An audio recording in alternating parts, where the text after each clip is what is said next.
Assalamualaikum warahmatullahi wabarakatuh. Saya Rika dari BPKK PKS Kabupaten Bekasi. Hari ini kita akan mewawancara sesosok perempuan yang sangat inspiratif, Ibu Upik Siti Ranah.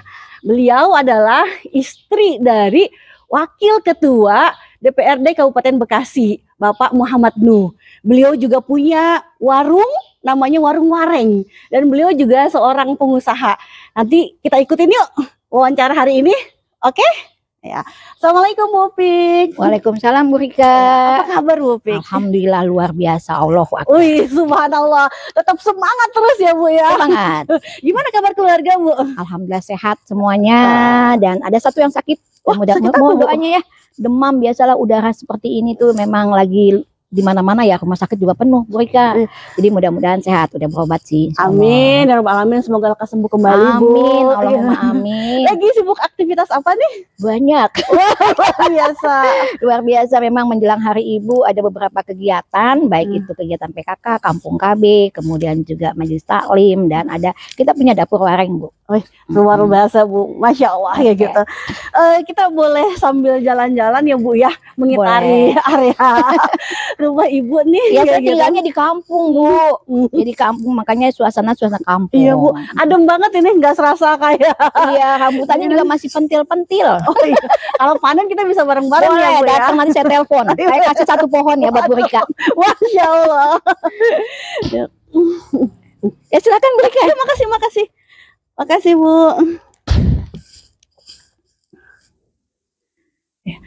Bu Upi, tanggal 22 Desember itu kan biasanya diperingati sebagai Hari Ibu. Iya. Bagaimana sih kita maknai Hari Ibu? Iya. Hari Ibu kalau menurut kacamata saya itu adalah hari yang sangat penuh dengan makna. Ya, hari yang penuh dengan penting, strategis ya. Sebagaimana juga Allah dan Rasulullah memuliakan ibu ya sebagai perempuan, di mana Allah juga memberikan informasi kepada umatnya bahwa ibu itu adalah satu makhluk Allah yang memang mulai dari perannya adalah sebagai ibu yang setelah menikah, kemudian ibu hamil, kemudian melahirkan, kemudian juga setelah menyusui 1000 hari kehidupan. Apalagi kalau kita konotasikan dengan kondisi stunting di Indonesia ya, Indonesia kan masih stunting, bahkan Presiden Jokowi juga menginginkan adanya penurunan stunting di 2024. Nah ini yang kemudian kita sebagai ibu tentunya sangat luar biasa memaknai Hari Ibu. Kemudian juga di satu sisi lain juga bahwa ibu juga punya peran dalam rangka mencetak generasi untuk membuka jendela dunia. Ya, disitulah peran yang sangat strategis ya, di mana mulai dari perannya hamil, menyusui, atau katakanlah bahasa sekarang adalah 1000 hari kehidupan. Ketika 1000 hari kehidupan selesai dengan baik, maka generasi yang dimunculkan adalah generasi yang berkualitas. Jadi saya memaknai Hari Ibu adalah hari yang penuh dengan makna, strategis, dan memiliki output bagaimana perempuan atau ibu yang baik insya Allah akan melahirkan generasi yang berkualitas. Luar biasa ya gitu, peran ibu tuh banyak banget. Dengan perempuan, peran yang sangat luar biasa. Bagaimana nih untuk perempuan-perempuan, ibu-ibu yang kemudian masih belum memahami atau masih belum menggali potensi-potensi yang ada dalam dirinya? Bagaimana menggali potensi dalam dirinya? Iya. Saya merasakan bahwa ketika menggali potensi ya berawal dari saya sendiri dulu, kemudian saya akan duplikasi kepada yang lain. Ya diawali dengan peran saya ketika bergabung dengan PKS. PKS itu ada unit pembinaan anggota gitu ya. Dan saya merasakan sangat luar biasa ketika saya belum punya potensi, kemudian berhimpun dalam satu unit pembinaan anggota, digali potensinya, kemudian muncullah potensi-potensi yang bisa dikembangkan, baik itu berupa potensi agama gitu kan ya, potensi ekonomi, potensi pemberdayaan. Nah, kemudian saya mencoba juga untuk menggali perempuan-perempuan yang ada di sekitar kita gitu ya, dengan cara mengajarkan mereka untuk eksplor. Ya, kemudian melatih juga mereka untuk bisa menjadi perempuan-perempuan mandiri. Kemudian mereka juga merasakan bahwa mereka ternyata punya potensi gitu kan. Nah, ketika setelah punya potensi, saya mencoba untuk memobilisasi, kemudian memotivator mereka. Akhirnya muncullah beberapa potensi-potensi yang ada di sekitar saya. Maka muncul di saya itu Bu, alhamdulillah. saya punya yang namanya Dapur Waring 23. Alhamdulillah. Ya, dan produknya produk khas Betawi ya, salah satunya adalah kue pepe atau kue pepe Rainbow ya, dan ini pernah juara kedua tingkat kabupaten kota dari Dinas Pariwisata. Dan Masya siapa Allah. yang bekerja? Itu ibu-ibu rumah tangga yang mereka pada saat ini di tengah pasca COVID gitu ya, banyak suami-suami mereka yang tidak lagi bekerja, akhirnya menjadi buruh harian. Akhirnya kemudian kita kembangkan potensi mereka dan mereka tetap menjaga ketahanan keluarga, mereka menjaga rumahnya, melaksanakan peran fungsi sebagai istri, melayani suaminya, kemudian datang ke dapur waring, melaksanakan usaha, mereka pulang dapat makanan, dapat uang, dan suaminya is happy gitu ya, bisa mensupport ekonomi di tengah pandemi COVID dan di tengah keluarganya yang tanda petik mengalami krisis ekonomi. Jadi banyak bergerak, banyak beraktivitas, Betul. keluarlah gitu, banyak-banyak Betul. potensinya, terasah lah Betul. potensinya. Nah, Dengan banyaknya peran ibu tokoh sentral dalam keluarga, bagaimana sih seorang ibu bisa ajak, bisa happy menjalankan perannya sehari-hari? Nah, yang pertama adalah berpikir positif, yaitu passwordnya. Ya, ketika kita berpikir positif, maka kita akan mampu memanage ya apa yang menjadi amanah-amanah kita. Ya, ketika misalnya seorang perempuan mendapatkan amanah menjadi istri, menjadi ibu, menjadi anggota masyarakat, mengaktualisasikan diri dengan bekerja gitu kan. Nah, ketika kita berpikir positif, maka kita akan mampu memetakan ya tugas-tugas kita. Nah, ketika kita sudah mampu memetakan tugas-tugas kita, maka kita akan bisa tawazun dan seimbang gitu kan. Nah, ketika tawazun dan seimbang, tentunya tetap kita berkomunikasi dengan pasangan kita ya, tetap berkomunikasi, menanyakan ketika kita punya sesuatu yang kita tidak mampu menyelesaikannya, kita bisa berkomunikasi dengan pasangan kita, dan tentunya kembali sebagai umat beragama, katakanlah kita sebagai seorang muslimah, tentu kita minta penguatan kepada Sang Khalik gitu ya. Ketika kita menghadap, tentunya ketika kita banyak peran segala, pastilah ada sesuatu yang kita tidak membuat kita nyaman kan. Nah, ketika kita tidak nyaman, kita mendapatkan rintangan dan halangan, tentunya kita minta kepada pemilik hati, yaitu Allah Subhanahu wa Ta'ala, sebagai wujud kita untuk bisa menjadi manusia yang seimbang. Jadi positive thinking ya. Thinking. Dan kemudian jangan overthinking kalau kata anak sekarang. Betul, Bu Rika. Nah, teman-teman, kita lanjut lagi obrolannya dengan ibu kita, Ibu Upik Siti Ranah. Nah, seorang istri itu kan partner suaminya dalam membangun sebuah keluarga, dalam kemudian membangun sinergi-sinergi kebaikan. Bagaimana sih harmonisasi antara suami dan istri agar terjalin sinergi yang sangat baik gitu dalam membangun kebaikan dan membangun keluarganya? Iya. Untuk membangun harmonisasi, kunci yang paling utama adalah komunikasi. Ya, komunikasi. Bagaimana kita berkomunikasi dan kemudian kalau saya bilang enggak pakai gitu ya. Tapi bagaimana kita mengkomunikasikan ketika misalnya katakanlah ya suami punya masalah gitu kan. Nah, biasanya dia curhat, ngomong gitu ya ke kita. Kemudian tipikal suami saya itu tipikal suami yang enggak pernah ngumbar permasalahan. Ya, tapi ketika ada masalah dia biasanya ngobrol, ya, termasuk saya juga gitu kan. Ketika saya nggak mampu, ketemunya masalah, saya juga ngomongnya kepada suami saya gitu. Nah, intinya adalah kemudian komunikasi. Setelah komunikasi, tentunya kita berusaha untuk melakukan kegiatan-kegiatan yang sesuai dengan ekspektasi kita. Ya kan, misalnya suami, alhamdulillah saya kan suami diamanahkan menjadi wakil DPRD PKS Kabupaten Bekasi. Ya, nah tentunya saya juga punya peran kan, perannya di istri anggota Dewan Kabupaten Bekasi, dan kita juga berhimpun dalam organisasi di mana semua partai. Ya, dan kemudian kita nih teman-teman PKS juga berusaha untuk bersama-sama membuat satu organisasi dengan program-program yang sudah dilakukan. Dan itu semuanya kembali lagi kita komunikasikan, kita rencanakan dengan baik dan benar, dan kemudian setelah itu kita akhir daripada setiap kegiatan kita larikan kepada Allah Subhanahu wa Ta'ala. Manusia hanya bisa berencana, endingnya kembali lagi kepada qadarullah, ya takdir Allah Subhanahu wa taala. Ya. Gitu. Nah, jadi teman-teman, kalau ada masalah jangan kemudian disebarkan di media sosial, selesaikan dengan suami. Jadi lebih adem ya dan Betul. selesai. Dan saya Bu Rika, alhamdulillah ya, saya bisa sabar, saya bisa isar itu dari pendidikan suami. Oh, Masya Allah. Nah, jadi benar-benar saya merasakan bahwa saya ini dididik oleh suami untuk bisa ikhlas, untuk bisa berbagi, dan suami saya nggak pernah mengapresiasi ketika saya curhat-curhat yang nggak penting.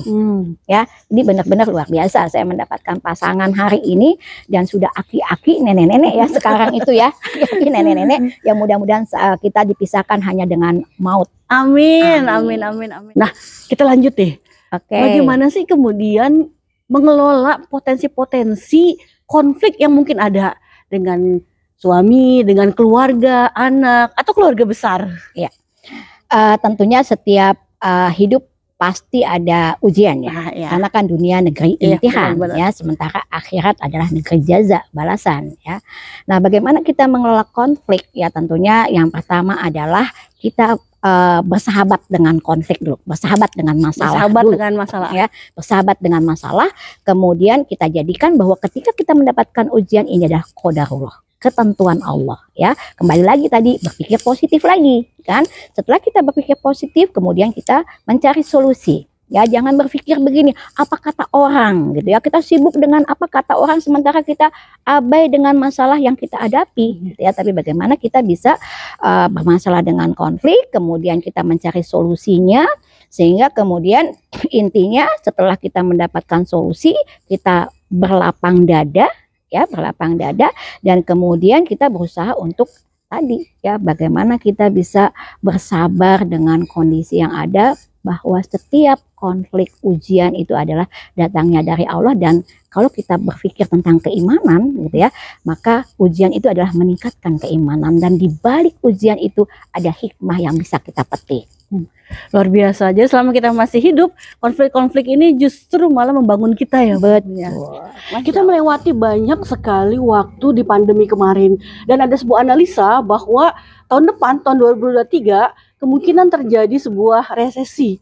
Nah, bagaimana nih seorang ibu kemudian berperan dalam mengokohkan perekonomian dari keluarganya? Ya, alhamdulillah mencoba ya dengan di skup kecil nih ya, di RW 003 Sari ini kita mencoba untuk ketahanan pangan Bu ya.